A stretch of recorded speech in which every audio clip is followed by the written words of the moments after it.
Wow! Sorry it's late, but Emma Hayes with the fireworks this afternoon. Cheers, Emma Hayes. I was out, I've been out, I'm not long home. I saw the news pop on Sky. And you know when you're thinking, what has happened? And I'm so blown away by it. I just didn't see this coming. And then I sit and think, actually, she's been there for a long, long time. We should have seen this coming. I'm stumped. I'm stumped for words at the idea of Emma Hayes not being in the WSL next season, and maybe not even being in this country next season. A true leader, a pioneer, a legend of women's football, but also the forward thinker. You know, she was not like anybody else. She almost sees into the future at how she can improve her squad. How can she improve player management? How can she get to the bottom of injuries and making sure they don't happen? The menstrual cycle, and also an incredible achievements. How many WSL she's won back to back. To have 5 consecutive wins is just special. There's no doubt about that. Credit to Emma Hayes and everything that she's achieved, and she will be missed here in this league. If I haven't said already, subscribe right now. There's so much to discuss, and I almost don't know where to begin because, well, I've been drinking rosy wine. And I'm still in a bit of shock. So Emma Hayes has announced, and Chelsea have announced, that Emma Hayes will depart Chelsea Football Club at the end of the 2023-24 season to pursue other options outside of club football. So it sounds very likely that she's going to go and manage for a country. The US women's national team is the job that everybody's touting and speaking about, but there's a number of heavy duty, big job national team roles available. Funnily enough, this afternoon, the German national team coach resigned with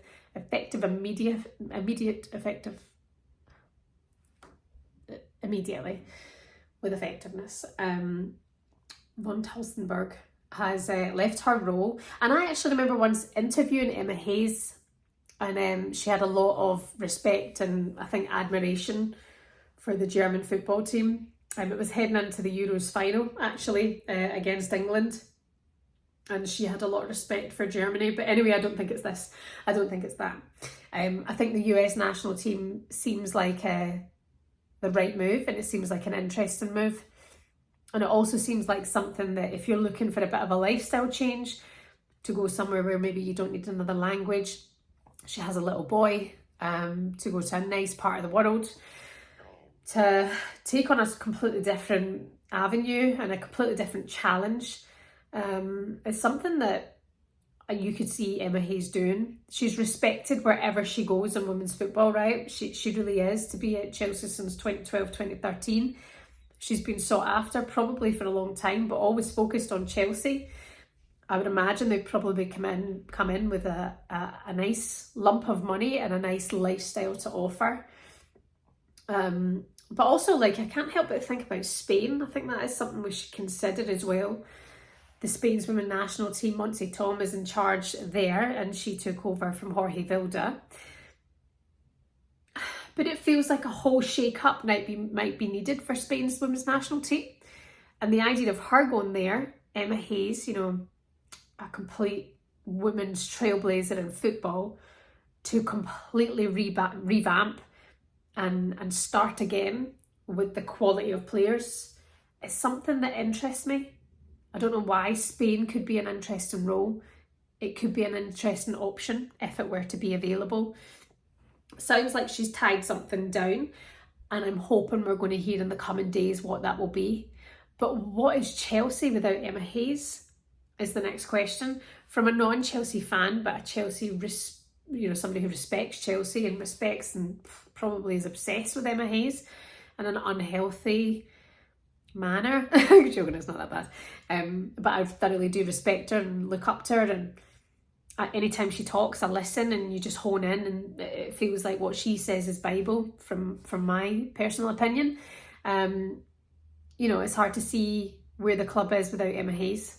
What an incredible squad, incredible recruitment, incredible accolades. an incredible woman. So it'll be interesting to see who comes in and takes that role. Is it somebody from abroad? I like the idea of Casey Stoney. I was just chatting about that there to my husband. You know, a big English manager from this country who's been a legend of women's football, of course from Arsenal, of course from representing England, she won the league, right, out in the NWSL.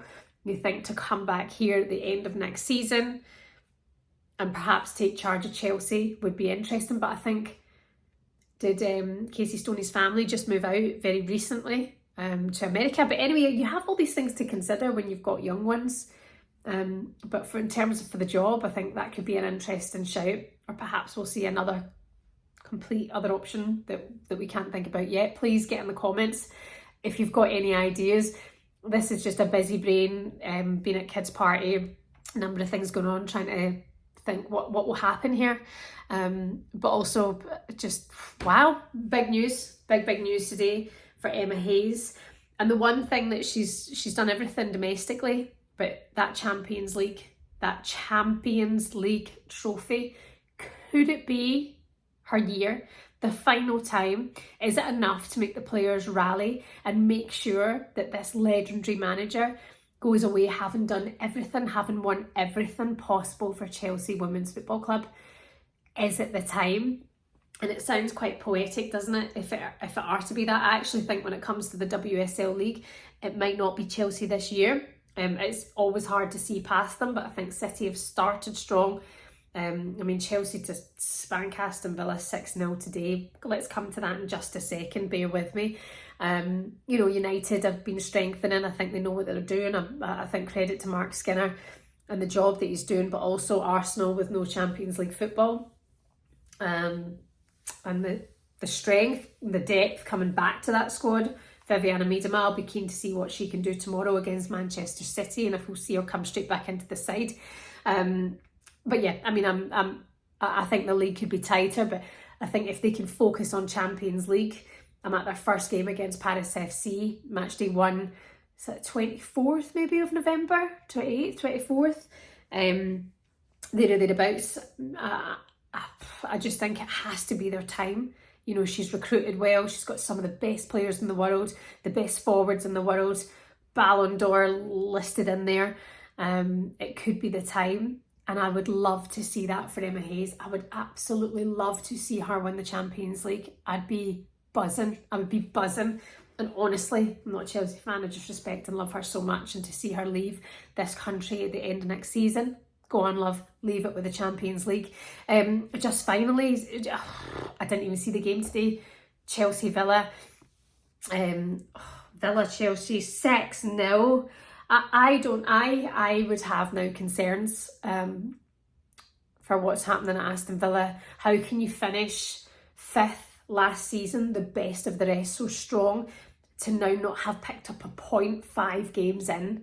That's not what Aston Villa were aiming for at all this season. They would have absolutely probably put money on the fact that they would have taken points so far already. They've had some tough games, don't get me wrong. As of probably next week, they've got maybe a more gentle run. They have been challenged, but last season there were better performances, much better performances. You know, again, they've brought in a number of players, they've spent a bit of money, but what is not happening at Aston Villa? Please get in the comments, let me know your thoughts. Have a wonderful Saturday night. Be careful, it's Guy Fawkes, bye.